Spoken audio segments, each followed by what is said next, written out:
Hello students, स्वागत है आपका मेरे YouTube channel science maths classes bye Raju में। आज हम आपको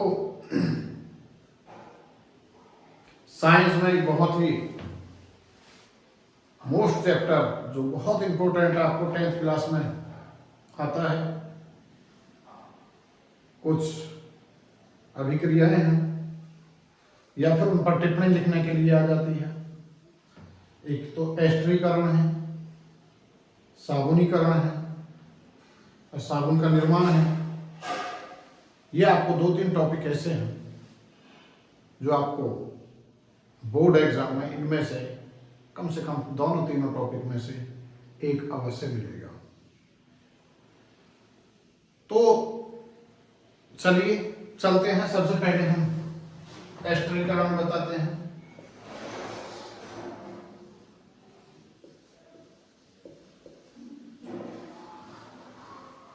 इंग्लिश वाले बच्चे भी लिख सकते हैं, इसे एस्टरीफिकेशन कहते हैं।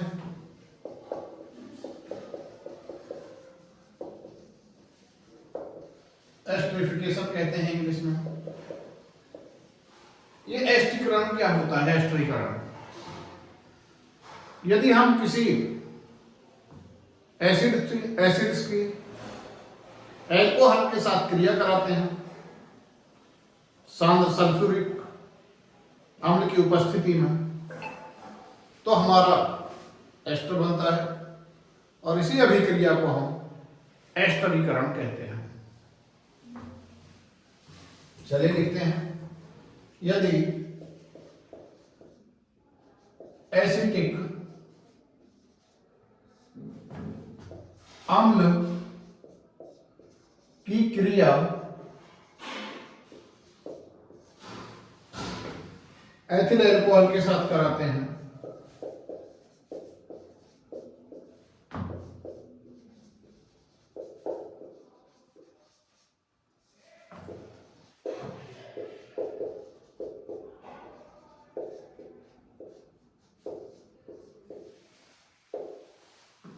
तो,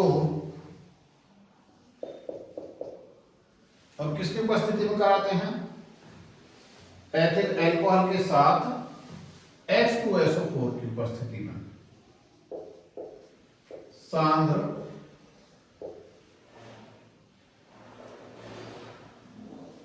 H2SO4 के अल्कोहल की, यदि एसिटिक अम्ल की क्रिया एथिल अल्कोहल के साथ सांद्र H2SO4 की उपस्थिति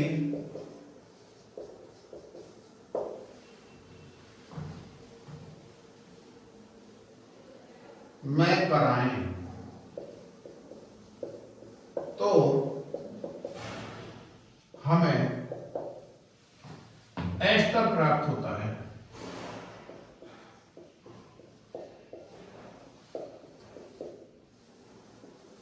और इस अभिक्रिया को क्या कहते हैं? एस्टरीकरण की क्रिया कहते हैं। और दूसरा रिजल्ट भी प्राप्त होता है। जैसे चलिए हम देखते हैं CH3 एसिटिक अम्ल CH3COOH और दूसरा C2H5OH। इसकी क्रिया किसकी उपस्थिति में करा रहे हैं? सांद्र H2SO4 की उपस्थिति में। तो क्या मिलेगा हमें? एक तो हमारा जल बन जाएगा यहां से, प्लस क्या बनेगा? CH3 COO C2H5। यही हमारा ये एस्टर है और इसका नाम,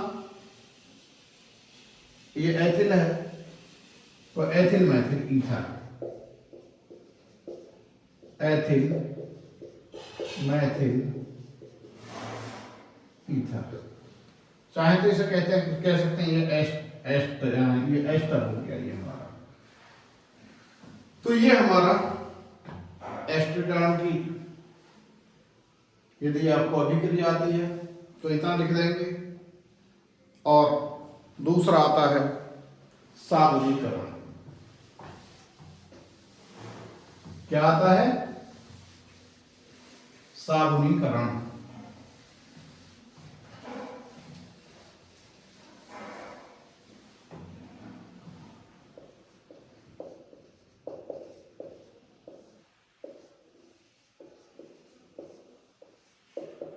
ये साबुनीकरण क्या होता है भाई? यदि हम इस ईस्टर की क्रिया सोडियम हाइड्रोक्साइड की उपस्थिति में कराते हैं तो हमारा एल्कोहल प्राप्त होता है और लवण प्राप्त होता है। इस अभिक्रिया को हम साबुनीकरण की अभिक्रिया कहते हैं। किसकी क्रिया कराएंगे हम? एस्टर की। CH3 COO C2H5 किसकी उपस्थिति में कराएं? या तो NaOH की उपस्थिति में कराएं या KOH की उपस्थिति में कराएं। सोडियम हाइड्रोक्साइड या पोटेशियम हाइड्रोक्साइड की उपस्थिति में यदि कराते हैं तो यहां से हमारा एक तो हमें ये एल्कोहल प्राप्त होता है C2H5OH और दूसरा हमें CH3 COO Na। यदि KOH के साथ कराते हैं तो वहां K प्राप्त होगा, NaOH के साथ कराते हैं तो यहां हमें Na प्राप्त होगा और इस अभिक्रिया को ही हम साबुनीकरण की अभिक्रिया कहते हैं। ये आपको याद करनी है रिएक्शन।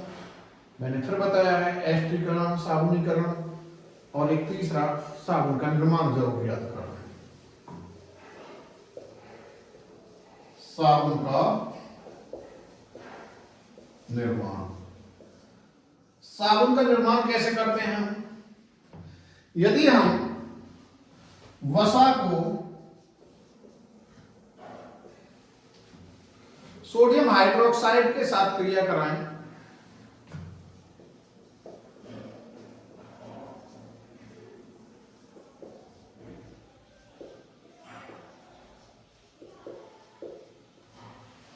यदि हम वसा की सोडियम हाइड्रोक्साइड के साथ क्रिया कराते हैं तो हमारा एक तो हमें ग्लिसरॉल प्राप्त होता है,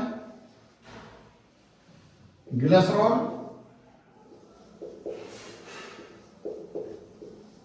और दूसरा हमें साबुन प्राप्त होता है।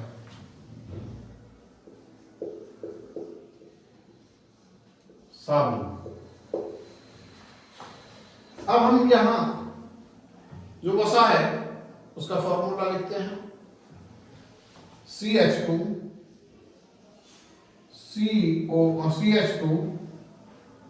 O CO C17 H35।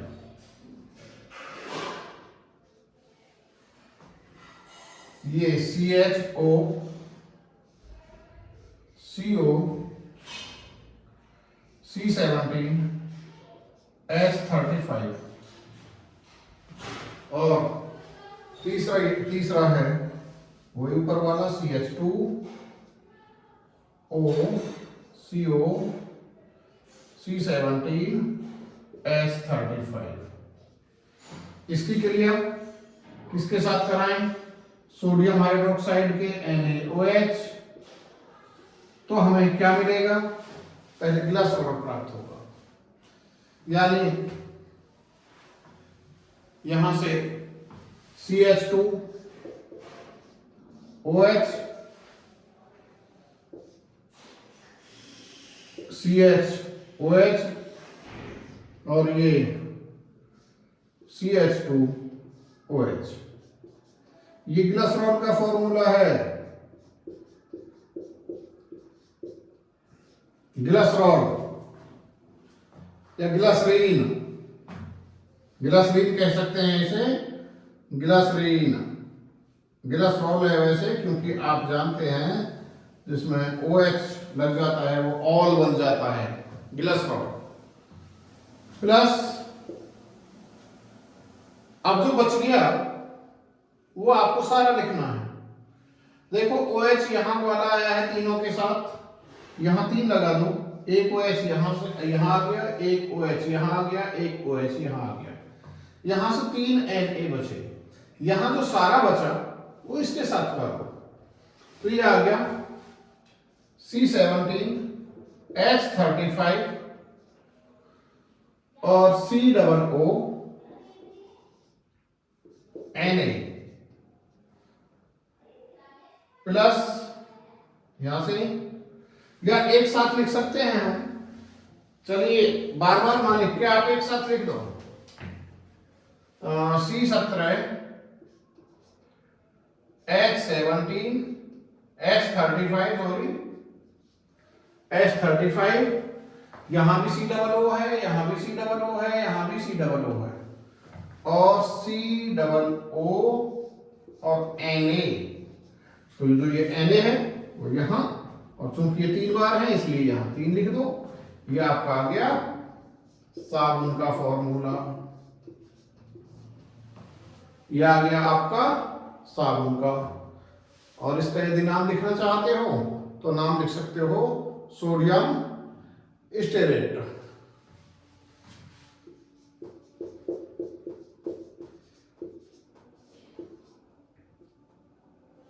Sodium stearate,